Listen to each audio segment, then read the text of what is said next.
Sejam todas e todos muito bem-vindos a mais um episódio do Canal Saúde, ao nosso Pod Meio, hoje falando sobre um assunto que eu tenho certeza que todos vocês vão gostar, porque hoje a gente vai falar sobre questões mal resolvidas, mágoas acumuladas entre parentes, mesmo envolvendo aqueles que já partiram há tempos, podem gerar dor, sofrimento e muitos problemas em relacionamentos, inclusive. Então, para romper esse ciclo penoso, nós vamos falar hoje sobre a técnica da constelação familiar, que pode ser um recurso benéfico, rápido e eficiente.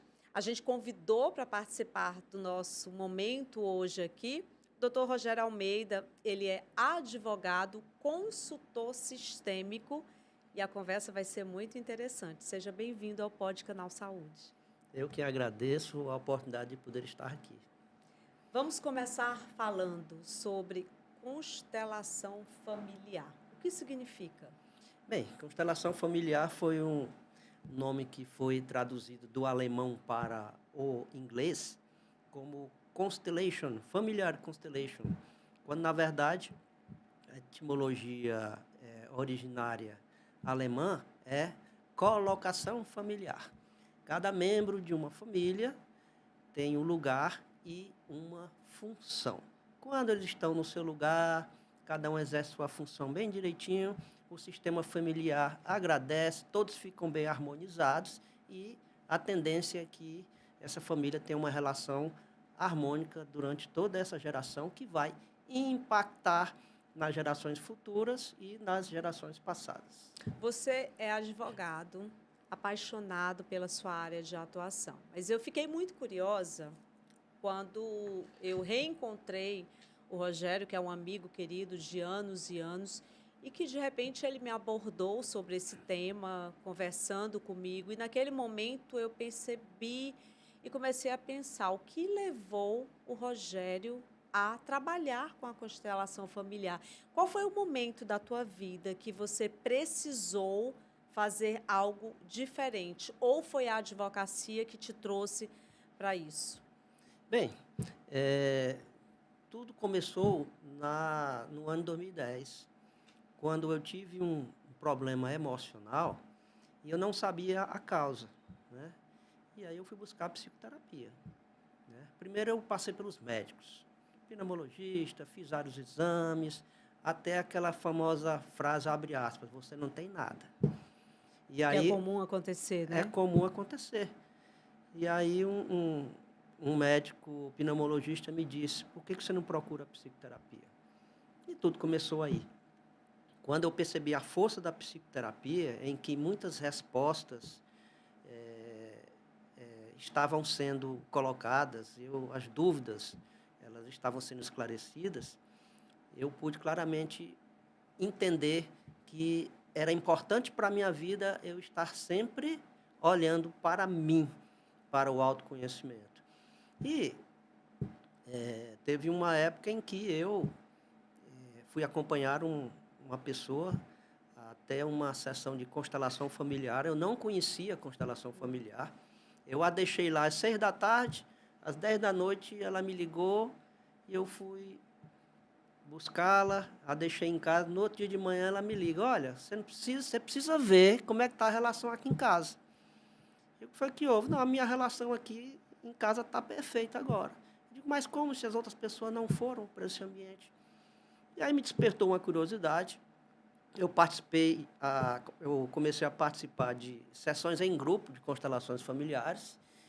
E aí eu fui percebendo que há uma dinâmica inconsciente que conecta, movimenta, influencia as relações humanas, partindo da família de origem lá na infância. E aí eu percebi que era importante eu entender um pouco mais. Até que meu mentor, Jean Lustosa, psicólogo, abriu uma turma de formação presencial aqui em Teresina e me chamou, né? A princípio eu disse, mas eu não tenho o porquê de fazer esse curso, a minha formação é outra, eu sou Sou advogado, oficial da Polícia oficial da Militar e polícia. advogado, ele disse, Rogério, é com o coração que eu estou falando, não estou falando do seu lado racional. É interessante porque, às vezes, a gente está em uma profissão ou a gente está exercendo algum cargo e, de repente, a gente é chamado para alguma coisa, né? E você não entende o porquê daquilo tudo e, às vezes, até a gente mesmo acaba não fazendo o que o nosso caminho está nos mostrando para fazer porque a gente acha que a gente tem que ir para outro caminho, né? Isso acontece muito também, mas eu acho que é preciso realmente muito conhecimento técnico quando você é envolvido ali num trabalho, por exemplo, como esse, que eu vejo como um trabalho de missão, porque você não entrou nisso à toa. Foi aí que eu percebi que a minha missão de vida era ajudar as As pessoas. pessoas. Ora, como eu fui ajudado através desta abordagem, eu me senti pronto para poder ajudar outras pessoas. E aí vem a curiosidade, a missão de vida, propósito de vida, sempre estudando. Quando eu me deparava na prática com uma situação em que aquela sessão de constelação precisava ser interrompida porque a pessoa não queria evoluir, eu pensava, é importante que tenha uma outra abordagem, uma outra forma de eu ajudar esta pessoa. E aí eu fui estudando, estudando, estudando, depois passei pela neurociência, passei pela constelação da identidade, que trabalha especificamente o psicotrauma, fui conhecer um pouco mais da filosofia, enfim, outras abordagens. E aí eu encontrei um médico, Fernando de Freitas, cirurgião gástrico de origem, onde ele falou claramente, sou constelador respeitado hoje, mas no começo eu era ridicularizado. Pois é. Eu te trouxe aqui também hoje, inclusive no canal Saúde, porque muitas pessoas já esperam que eu traga algum profissional da área da saúde para o podcast. Mas tudo tem a ver com saúde. É importante que nós entendamos que um espaço como esse, ele foi colocado, e a minha intenção aqui no Pod Canal Saúde é justamente desmistificar essas coisas que muitas vezes a gente acha que é o caminho a ser traçado. É como se aqui no Canal Saúde eu só pudesse estar cara a cara com médicos, profissionais da área da saúde. De repente eu trago o Rogério, que é advogado, mas que trabalha também a advocacia, tem muito a ver, porque tudo nas nossas vidas estão entrelaçados com a saúde. Tudo. Tudo e todas as profissões, não é, Rogério? Tudo está conectado, o universo todo está conectado com os planetas, com o nosso planeta, com os seres vivos, com a natureza. E nós passamos muitos séculos sem olhar para isso, porque nós começamos a ter um olhar racional, um olhar muito limitado para tudo. Tudo tinha que ser estudado com uma abordagem científica e específica. Científica e específica. Isso foi maravilhoso, Carla. Por quê? Porque nós fomos mergulhando dentro do ser humano, entendendo as partes do ser humano, como ele funciona, os microsistemas. Mas chegou num determinado momento, lá no DNA do DNA do DNA, e diz, agora nós vamos para onde? E aí vem a física quântica, que leva você para outro mundo, o mundo do inconsciente, o mundo do imaterial, em que a matéria não é mais olhada somente como a última partícula. Então, vamos para a partícula imaterial. E aí, outra abordagem que modifica até os conceitos da física tradicional, da física moderna, que tem tudo a ver com o funcionamento da família e do ser humano. E você foi percebendo isso ao longo dos anos, com muito estudo, com muita prática também e com muitos resultados, não é? Sim. Na prática é onde a gente percebe que o ser humano, ele, através dos seus sensores, né? O olhar, o olfato, a fala, a audição, o tato e uma intuição especial que o ser humano tem, é através daí que ele se comunica, se conecta com as pessoas, a nossa glândula pineal, por exemplo. E a partir daí é onde tudo acontece. A interligação com o universo, com o externo, e que conectam um ser humano ao outro. E aí, na prática, você vai percebendo que você coloca aqui uma família tradicional, mãe, pai e filho. Você vê na prática o filho vai mais para a mãe, ou o filho vai mais para o pai, ou o filho não quer ir para nenhum dos dois, ou quando ele fica no meio do pai e da mãe. Mas esse cliente não é essa criança. Esse cliente já tem 30, 40, 50 anos de idade. Mas ele cresceu sem a qualidade, sem a permissão, sem a tranquilidade para olhar para o presente e fazer a sua própria história. Ele ainda está preso naquela família disfuncional, onde havia muita briga, muita discussão, competição entre um e o outro. E é comum, inclusive, a gente ver, por exemplo, falando sobre famílias, filhos que acham, por exemplo, que o pai ou a mãe tem uma preferência por um dos filhos. É muito comum, eu escuto muito isso, né? Às vezes, assim, a gente está conversando em famílias, mas é porque a mãe prefere esse filho, o pai prefere esse filho. E existem muitas situações assim, inclusive, que lá muito tempo depois, quando se faz, por exemplo, uma constelação familiar, que você vai compreender um pouco sobre isso, não é, Rogério? Perfeitamente. Na psicologia tem uns conceitos chamados filhinho da Da mamãe e mamãe. filhinho do papai. Para a visão sistêmica das constelações, foi uma relação afetiva, amorosa anterior que não foi bem resolvida. E aí os descendentes, eles ficam conectados àquela história anterior.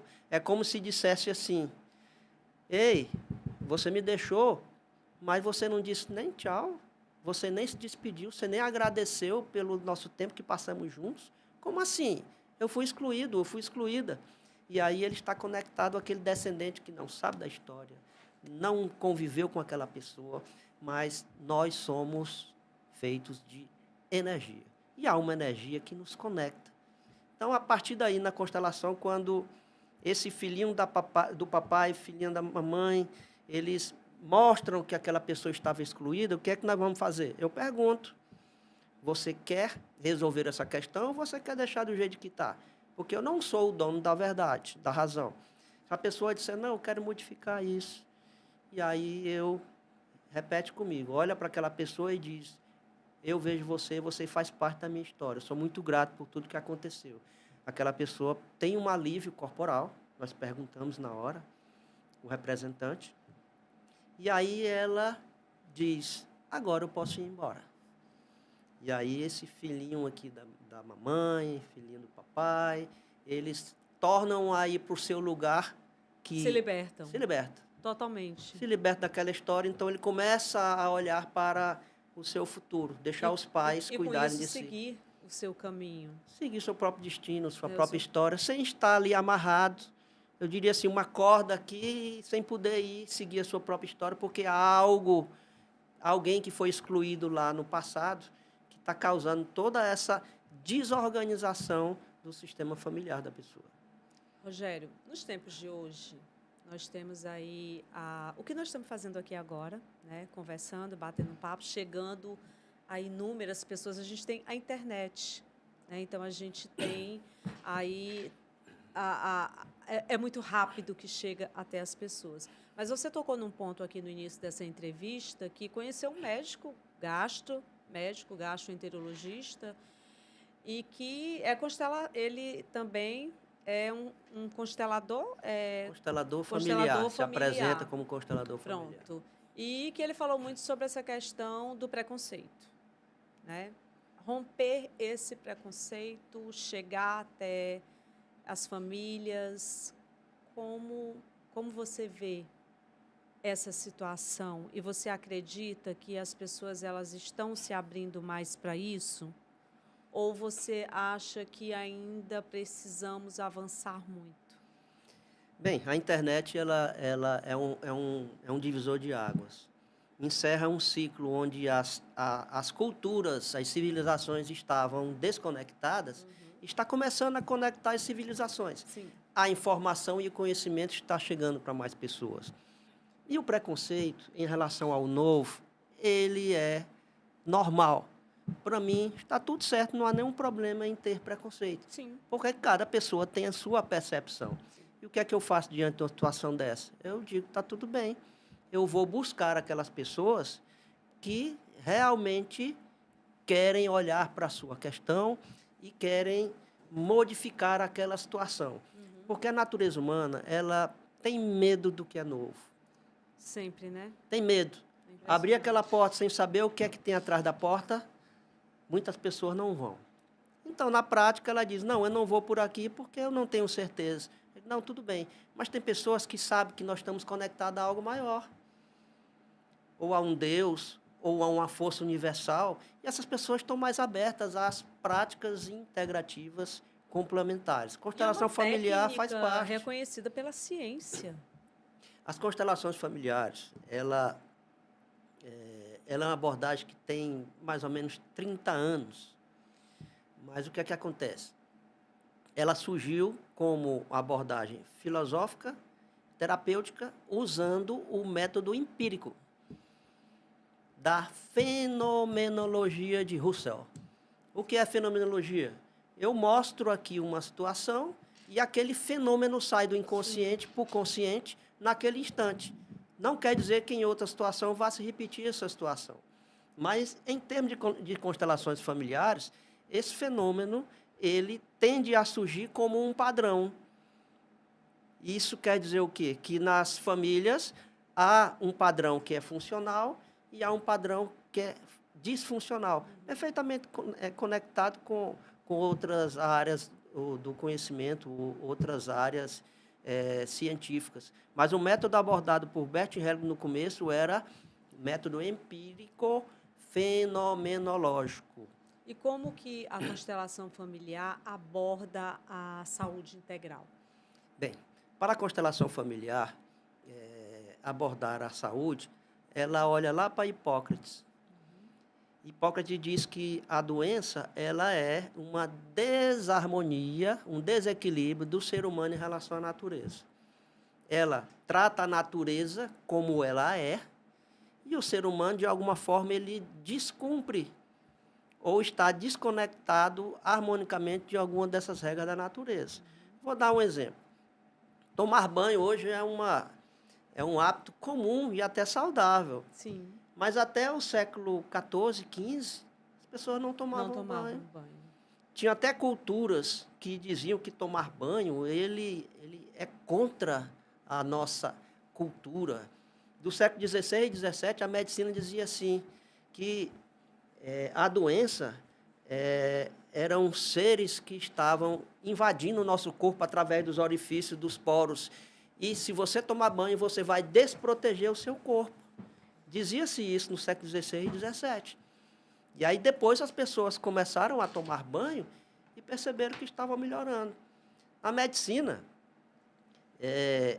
o hábito do profissional higienizar as mãos, usar luvas. A própria pandemia da Covid, o que ela mostrou para a gente? A Sim. importância da limpeza, do se cuidar, né? Sim. A infecção hospitalar ela começou a ser trabalhada de uma forma mais assertiva há pouco mais de 100 anos atrás.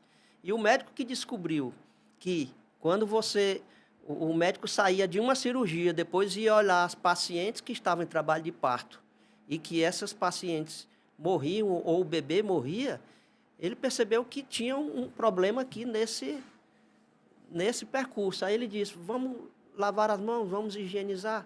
E a partir daí, a vida veio à tona. Mas no momento ele não foi aceita a teoria dele. Só Pasteur lá na frente, que a teoria dele foi aceita, aí se viu, realmente ele tinha razão. Precisamos tratar as infecções hospitalares com higiene e com desinfecção. E aí, quando a gente fala dessa higiene na constelação familiar, a gente vem para a higiene mental. É isso? Sim. A premissa básica das constelações são 3 princípios dos sistemas familiares. Vamos aqui uma família tradicional. Mãe, pai e filho. Cada um tem que se sentir pertencente àquele sistema. Eu nasci num sistema e eu vou crescendo e eu olho para minha mãe, eu olho para o meu pai, poxa, como é bom estar aqui. Eu pertenço a esse sistema. E aí eu atendo pessoas que, olha, eu não me sinto dentro daquela família. Eu sinto que eu fui rejeitado. Porque a nossa psique, ela guarda memórias. Alguma coisa está Inclusive ali na errada. barriga da mãe, né? Inclusive, psicologia perinatal já traz insights, estudos importantes sobre a relação do mundo exterior através da mãe com o feto A dentro da barriga da mãe. rejeição, né? A rejeição é um dos psicotraumas que o Franz Rupert traz, que é a psicotrauma da identidade.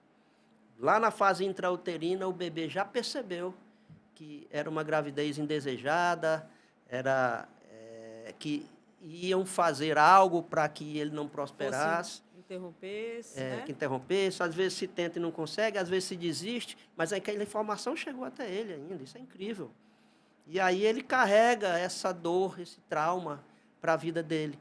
Ele não se sentiu pertencente. Pior ainda, rejeitado e abandonado. Aí vem a rejeição e abandono, que são outras feridas emocionais que muitas pessoas carregam e nem conseguem perceber por que estão com isso.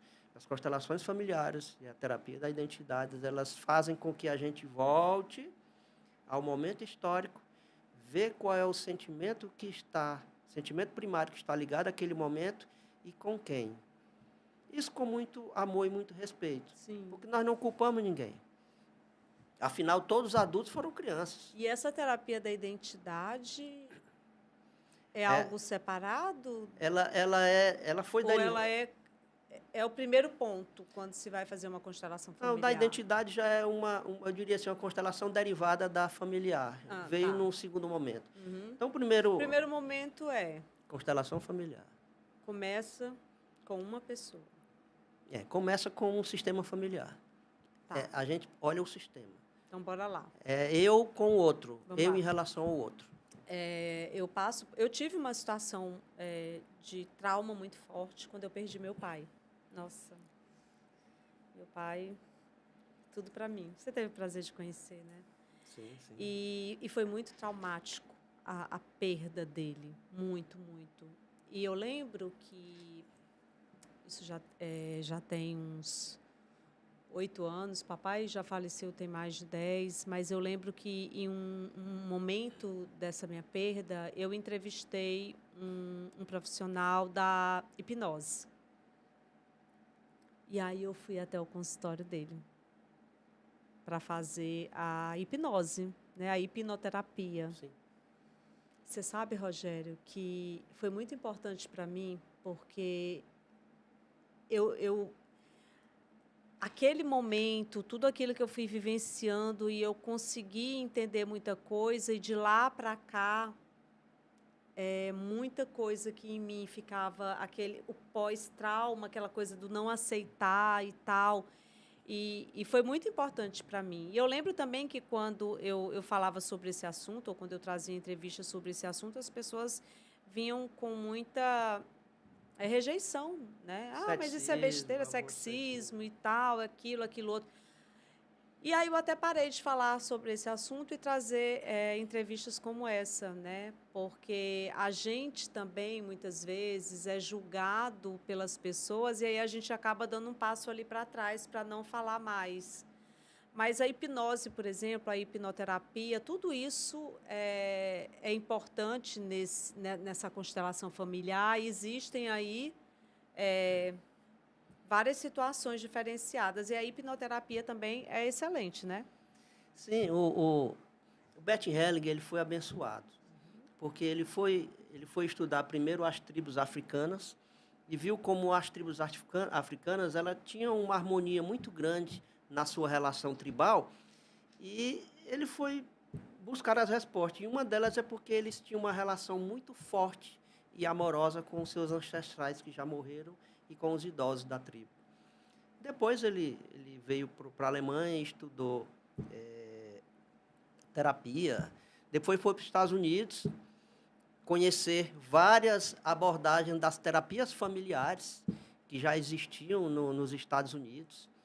Psicodrama, hipnoterapia, terapia familiar sistêmica, Reiki? grito primal, reiki Não, não. reiki já é algo, já é Reiki é uma linha oriental, oriental. oriental reiki. Não faz parte da constelação Não, familiar. não, não. Bikaozu não faz parte da constelação. É outra abordagem que ela é fantástica Que é também, que trabalha fantástica. as energias dos Ah, eu chakras, amo né? reiki também. Né? Tudo Amo. está conectado. Conectado. Grito primal, outras abordagens que ele trouxe, e aí ele foi entendendo. Ele entendeu que existe um campo onde a informação, a história familiar está lá. E aí ele foi buscar na teoria dos campos morfogenéticos de Rupert Sheldrake, biólogo inglês, né? Pra você ter uma ideia, biólogo. Um biólogo que olha para as plantas. Pois é, tudo está Tudo está conectado. conectado. Comportamento das plantas, né? Ele estudava lá, Eu converso como com a as teoria plantas. anterior. Pois é, Eu tem amo minhas gente que plantas. se abraça com a planta. A planta, tem estudos que dizem que a planta, ela sente. Claro. Ela sente. E aí ele entendeu, através do psicodrama, como acessar esse campo de informação. Originariamente, as próprias pessoas, por exemplo, um conflito familiar, subia no palco o próprio marido e a esposa e iam encenar. E aí ele percebeu que eles estavam ali meio que trapaceando ali, né? Escondendo o jogo. Vamos colocar outras pessoas para representarem. E aí as outras pessoas que não conheciam a história, não conheciam as pessoas, acessaram esse campo de informação. E aí ele foi repetindo, treinando, repetindo. 15, 20 anos de repetição, ele, baseado em outras teorias psicológicas, e da psicanálise também, ele desenvolveu os 3 princípios do pertencimento, o outro da hierarquia. Cada membro tem um lugar e uma função dentro do sistema. O casal, eles têm que estar igualados, não há um maior nem melhor do que o outro, para ser harmônico. E os filhos, filho 1, filho 2, filho 3, filho 4, até os abortados fazem parte daquele sistema. Geralmente, quando uma mãe, ela na primeira gestação, há um aborto, e aí vem o segundo filho, se ela não internaliza que ali é o segundo filho, pode haver uma confusão na psique, no posicionamento daquela criança quando nasce. E até usa o nome que seria o nome do primeiro filho, é o nome do segundo filho. Então ele se sente ali inseguro, fora do lugar. E aí quando vem para a prática das constelações, tem que incluir o primeiro filho, o abortado, no sistema, para que o sistema ele seja harmonizado. E o terceiro princípio é do equilíbrio entre dar e tomar. Carla, se eu dou para outra pessoa amor, aquela pessoa pega aquele amor, ajusta, coloca mais um pouquinho de coisa boa ali, de amor, e me devolve. Essa troca, ela faz com que essa relação, ela seja uma relação de troca frequente e uma relação harmônica. Esse equilíbrio, ele pode ser ao contrário também. Uma traição na relação pode se tornar uma relação de vingança, onde eu me vingo um pouco mais, eu desconto um pouco mais, e aí essa relação ela tende ao fracasso e eles se separarem. E aí é algo que é preciso realmente que se faça essa constelação familiar, que talvez você que esteja aí nos ouvindo agora deva estar se perguntando, Carla, mas como é que funciona na prática isso, né? Então, eu sinto a necessidade de procurar um consultor sistêmico. Eu não entendo nada, mas eu sei que eu preciso resolver algum pós-trauma, algum trauma, alguma situação, qualquer situação que seja dentro da família, né, Rogério? Sim. E aí eu te procuro. Como é que vai funcionar isso? Da modalidade individual, nós usamos âncoras. As âncoras mais comuns que eu uso são bonecos. O boneco representa a pessoa, o pai, a mãe, a criança, a relação anterior, os tios, os avós. É como uma sessão de psicanálise? Não. Não sei como funciona uma sessão de psicanálise, né? Porque você não é psicanalista, Não, né? não. Mas, Eu assim, nunca participei como É uma consulta, na verdade. Dura quanto tempo? 40 minutos a 90 A 90 minutos. minutos. Isso. Então, esses objetos, esses representantes, eles funcionam como âncoras. O que são as âncoras? Quando eu olho para o representante do meu pai, me remeto àquela história que aconteceu. E aí eu vou fazendo as perguntas, né? Eu vou perguntar assim, por exemplo, qual a primeira lembrança que vem agora positiva na tua relação com teu pai na infância? Então, vem uma informação ali naquele momento. E qual a primeira lembrança boa em relação ao pai ou à mãe, ou ao cuidador ou cuidadora? Ah, eu não lembro. Quando não lembra, então é possível que seja de 0 a 3 anos que algo aconteceu. Porque nessa idade, a criança, ela não guarda alguma situação conflituosa ou traumática. A própria psique, ela esconde no inconsciente com o objetivo de proteger aquela criança do que está acontecendo. Então, é a partir de que idade que ela tem essa memória? A partir dos 3 anos. Não, a memória está lá, memória mas tá a lá. lembrança. A lembrança. A lembrança geralmente é dos 4 anos em diante. Até os castigos físicos também, né? A natureza humana, ela é perfeita. Ela faz tudo para que você sobreviva, para que você não sinta mais aquilo. Mas, na verdade, o trauma ele fica pulsando no inconsciente. E ele sai de alguma outra forma, de uma raiva, de um medo, de uma compulsão, né? Então, de alguma forma, eu tenho que compensar isso. E aí, com as perguntas corretas, aquela pessoa vai entendendo o que aconteceu. Geralmente acontece quando a pessoa vem, um homem ou mulher, quando os pais não têm uma boa relação. Quando eu peço para colocar o representante, ele se coloca entre o pai e a mãe. O que quer dizer isso? Se eu sou um adulto e ainda estou entre o pai e a mãe, é que possivelmente eu estou preso a algo que aconteceu. A infância toda, né? Aí eu vou perguntar como era a relação do pai e da mãe. Não, meu pai foi embora quando eu tinha 4 anos. Aí eu vou saber se houve a despedida, se aquela criança aceitou a partida do pai, como é que a mãe se comportou. Não, a minha mãe, ela depois disso, ela decretou que eu não podia mais ter contato com meu pai. Ou meu pai, a partir daquela idade, decretou que eu não podia mais ter contato com a minha mãe. E a partir daí, aquela criança começa a ter um problema num conceito que é o mais primordial de todos, Carla, que é o conceito de amor. A criança, ela aprende o conceito de amor olhando para a mãe e para o pai.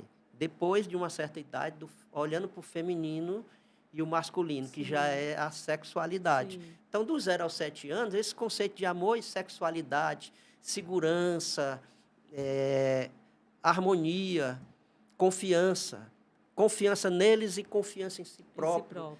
Tudo isso se desenvolve nessa infância do 0 aos 7 anos. E quando a gente estuda um pouco disso, aquelas frases, o que a pessoa vai contando, o que vai acontecendo, já nos dá o roteiro do que aconteceu. Aí eu digo para ela, o que aconteceu foi isso. Você ainda está preso, o que aconteceu com seus pais. O que é que eu faço? Você quer continuar ainda olhando para os seus pais ou você quer ter liberdade para seguir o seu caminho e deixar que seus pais resolvam suas próprias questões? Não, eu quero mudar.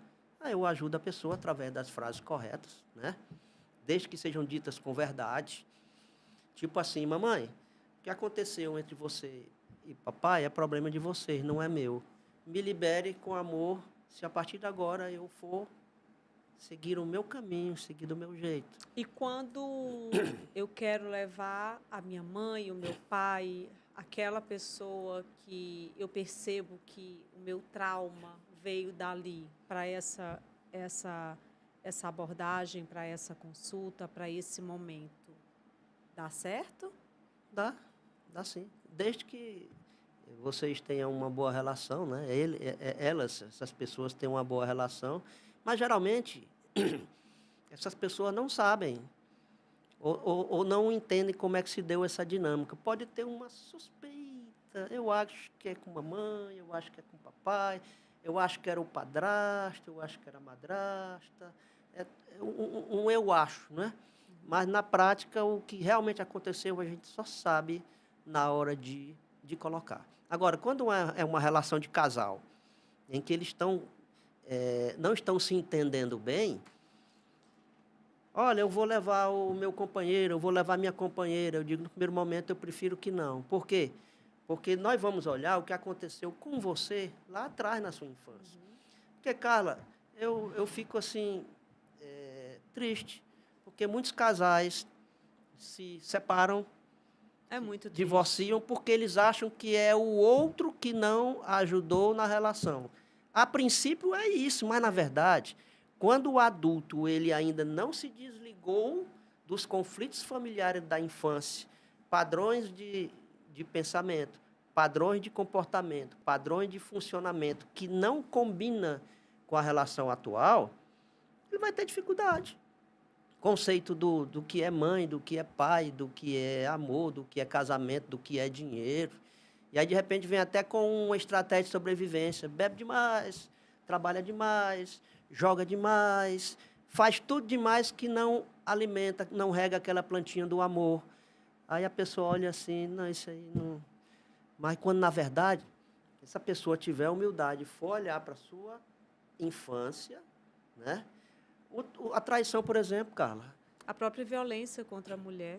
A violência, a traição, geralmente ela é reproduzida por padrões familiares Lá no passado. Lá do Então, passado. é uma reprodução. É uma repetição. Né? É um padrão que se repete. As situações de violência, por exemplo, eu estou secretária municipal da mulher e eu vejo inúmeras situações de violência que, em muitos casos, existe aí essa questão da repetição e que é muito perigoso, inclusive, porque a gente falou aqui, por exemplo, das crianças. Então, aquela criança que nasce e que vive dentro de um ambiente na sua casa, em que ele vê a violência contra a mulher, vê o pai o tempo todo praticando a violência contra a sua mãe, aquilo tudo, ele vai se tornar um adulto repetitivo e ele vai achar que ele tem que fazer a mesma coisa quando ele vira um adulto. Tirando os psicopatas, Carla, que os psicopatas são outra história. Ainda tem, ainda ia chegar nos psicopatas. Com os psicopatas, eu prefiro não trabalhar. Mas essas pessoas que admitam que têm um ciúme exagerado, Sim. que uma raiva exagerada, que quer controlar a mulher, na verdade, ele tem uma insegurança muito grande. Muito grande. E lá atrás ele aprendeu que, com os pais, que tinha que fazer algo para manter os machistas. A ordem. Para manter a ordem, para manter a autoridade, o que é que vão dizer de mim lá fora? E se ele tiver a humildade para dizer, Rogério, eu não quero mais isso em minha vida, eu posso ajudá-lo. Esses que trabalham, que cometem violência e que sofreram transtorno na infância, eles são recuperáveis, se eles quiserem. Agora é importante querer. Ele queira. Ele tem que querer. Não, se ele for lá porque o juiz mandou, pode ser que lá ele realmente entenda que é importante. Mas pode ser que ele queira. Então, quando eu perceber que ele só quer, aí eu agradeço. Não, você pode ir, porque você não quer resolver, não. Porque a gente sente. A gente sente, né? Sente. Nós temos uma percepção especial, Carla. Nós todos temos uma percepção. E nós que trabalhamos com terapia, psicoterapeutas, psicanalistas, terapeutas, os hipnólogos, eles desenvolvem essa percepção especial para se comunicar Sim. com outra pessoa. Sim. Né? Saber o que está ali, qual é o sentimento que vem. E é impressionante como esse desconectar, né, faz uma diferença. Dentro do nosso trabalho na Secretaria da Mulher, por exemplo, dentro do Centro de Referência Esperança Garcia, onde nós atendemos mulheres vítimas de violência, nós temos a Camila, que é uma terapeuta holística, fantástica, e que faz um trabalho incrível. E é impressionante como mulheres vítimas de violência, quando estão com a Camila, elas se desconectam completamente. Como essas terapias são importantíssimas.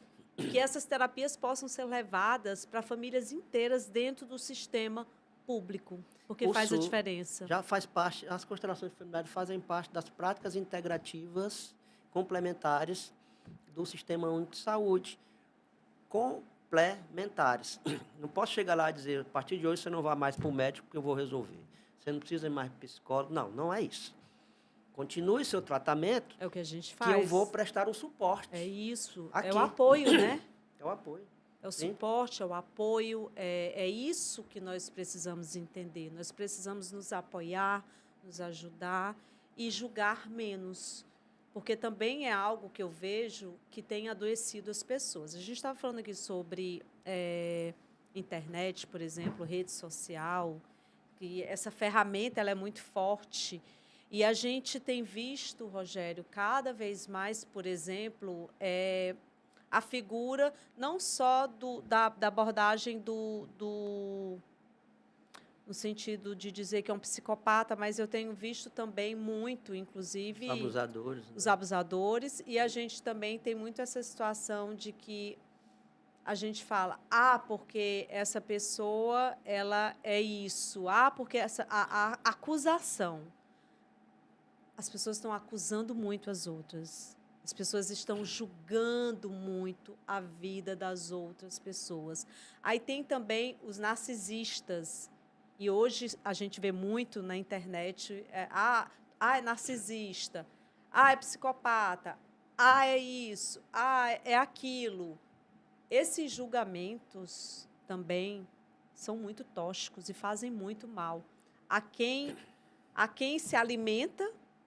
E eu digo isso porque veja um comportamento e vocês vão dizer, Carla, você tem toda a razão. Se você tem sua rede social e você ali coloca coisas maravilhosas que você fez, poucas pessoas vão lá te curtir ou vão comentar. Mas se é algo que impacta negativamente aquela pessoa, os padrões da vida dela, que para você sempre foram maravilhosos, do dia para a noite ele cai de uma forma absurda. E as pessoas estão se conectando muito a isso aqui. É preciso ter cuidado, né, Rogério? Demais. Ainda bem que chegou a neurociência, né? A neurociência ela nos explica que a nossa mente, ela mente. Sim. E que se você não faz a regulação emocional, essa mente ela vai se autorregulamentar através do que ela sabe fazer. Por exemplo, se eu tive uma infância disfuncional, vou chamar genérico, né? Que eu desenvolvi aqui um medo, um vício, ou um sentimento ali de raiva, ou um comportamento de procrastinação, por exemplo, ou até a cultura do julgamento. Eu vou para a rede social, eu vou fazer com que eu perca a neuroplasticidade e a capacidade de neurogênese de quê? De uma coisa que pouca gente presta atenção, mas que é importante, da leitura subjetiva. Quando você faz a leitura de um livro, 5 páginas, 10 páginas por dia ali, você está criando novas conexões neurais e você está expandindo a sua consciência.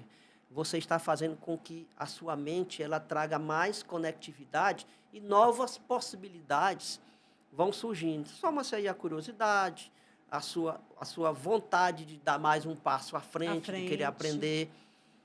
E quando você... Eu vou olhar o que é que eu estou perdendo aqui na rede social. Aí você olha aqui, aí você coloca lá o sininho de alerta, você... toda vez que aquele sininho toca, é uma possibilidade de dopamina. Opa, aí eu vou. Eu vejo, foi nada de interessante, mas eu vejo mais um pouco, mais um pouco, mais um pouco. E a base de dopamina, ela tem que crescer mais. Porque a dopamina, ela está perdendo a sua função primordial. Qual é? O homem das cavernas, a mulher das cavernas, através da dopamina, ele sentia vontade de sair para caçar, para comer. E aí ele enfrentou o medo. Ia com tudo. Eu vou, porque eu preciso comer, preciso me alimentar. E ele enfrentou o medo e foi lá e enfrentou o inimigo. Lutou contra o inimigo, e é por isso que nós estamos aqui. Se ele não lutasse, a gente não estaria aqui.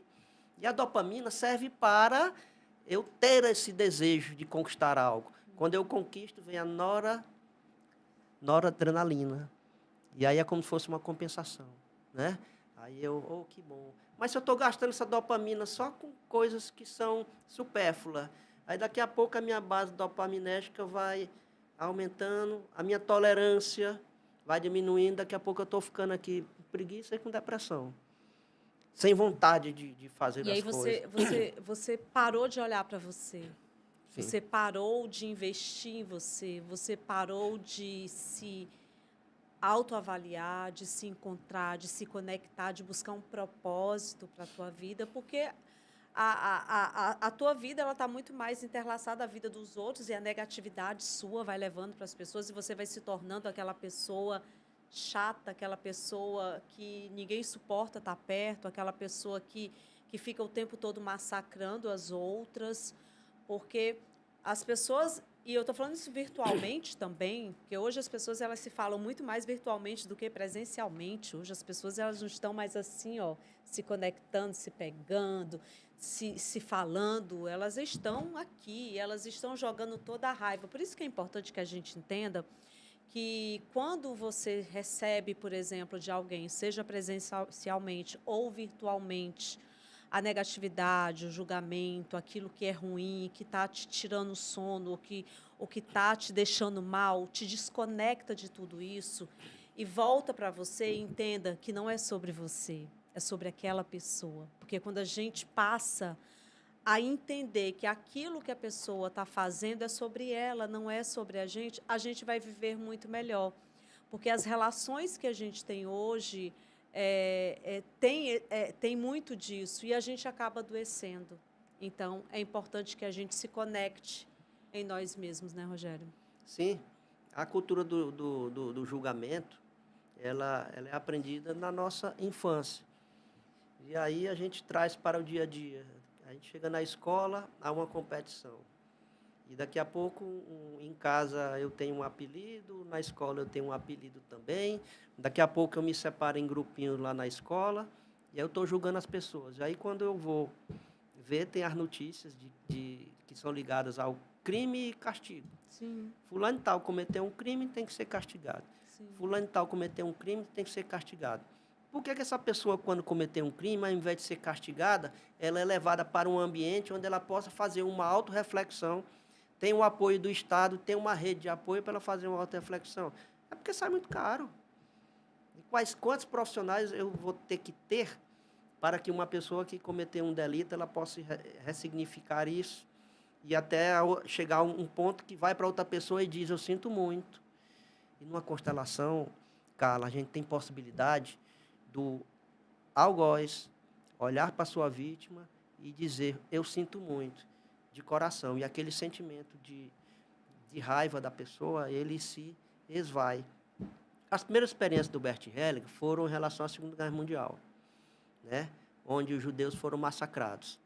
Muitos alemães não concordam com isso, mas no mundo espiritual, a forma do algoz, o soldado alemão, de reequilibrar, de ser perdoado em relação às atrocidades que cometeram, era a vítima judeu deitada no chão e ele, reverenciando ela, deitava ao lado Ao e se lado. colocava no mesmo nível Sim. anímico daquele que foi sua vítima. E as pessoas, na cultura do julgamento, não, isso não é possível, isso é um absurdo. Mas isso é em nível anímico, isso é em nível espiritual. Espiritual. É tanto que a constelação, hoje em dia, ela é chamada da constelação espiritual, porque estamos conectados a algo maior. E às vezes Não é acontece religião, coisa nas não é nossas vidas, religião. não é sobre religião, mas são coisas que acontecem, inclusive fatalidades que acontecem nas nossas vidas e que nós estamos sujeitos a acontecer com qualquer um de nós e que acontece. Porque a Acontece. vida é isso, a vida humana é isso, a gente não sabe nada do que vai acontecer. E para finalizar, você tocou num ponto aí, religião, que também é algo que, espiritualmente falando, a gente vê, por exemplo, as religiões, em muitas situações, inclusive interferindo na vida de muitas pessoas. E aí, para finalizar essa entrevista, eu gostaria que você falasse sobre o impacto religioso na vida das pessoas. Até que ponto você pode se permitir a determinadas situações religiosas? porque a gente sabe que, infelizmente, existem muitas situações onde o ser ele acaba ficando à mercê de inúmeras situações. E não estou falando aqui sobre uma religião específica, mas falando de um modo geral. O que é importante para nós, seres humanos, entendermos na nossa conexão, no nosso destino, no nosso caminho, no nosso estar, no nosso presente. Qual a recomendação você dá para a gente, como um consultor sistêmico? A recomendação que eu dou é em relação a muitas áreas da nossa vida. Se autoconheça primeiro. Conheça a sua essência, conheça a sua origem, de onde você veio, de onde vieram seus pais, seus avós, seus bisavós, seus antepassados, quais histórias de vida eles carregam e por que que você funciona desse jeito hoje. Mãe, papai, como foi que vocês se conheceram? Como foi que eu nasci? Porque você, através do autoconhecimento e a regulação das emoções, você pode ter um maior poder de escolha, um maior poder de decisão. As religiões, elas trazem uma premissa básica, trazem seus dogmas, mas é importante que as pessoas estudem profundamente esses dogmas religiosos e perguntem a si mesmo, eu me conecto com essas premissas, com esses dogmas? Se elas conectar, elas entenderem que o seu eu está lá, é desse jeito que eu vou funcionar daqui para frente, tranquilamente. Porque, às vezes, dentro de uma família, a gente está falando sobre constelação familiar, mas falando assim, às vezes existe um patriarca, matriarca, alguém na família que tem uma determinada religião e que acaba querendo que todos os integrantes da família participem daquela religião, né? Ou daquela igreja, enfim. E isso acaba sendo um trauma muito grande também para aquela pessoa que não quer. Porque é preciso que a gente entenda que nós somos seres completamente diferentes e que nós precisamos ser respeitados, inclusive no poder realmente de decisão do que queremos ser e do que queremos fazer, né? Na cultura ocidental, nós temos o livre-arbítrio, Pronto, o o livre-arbítrio. poder de fazer escolhas.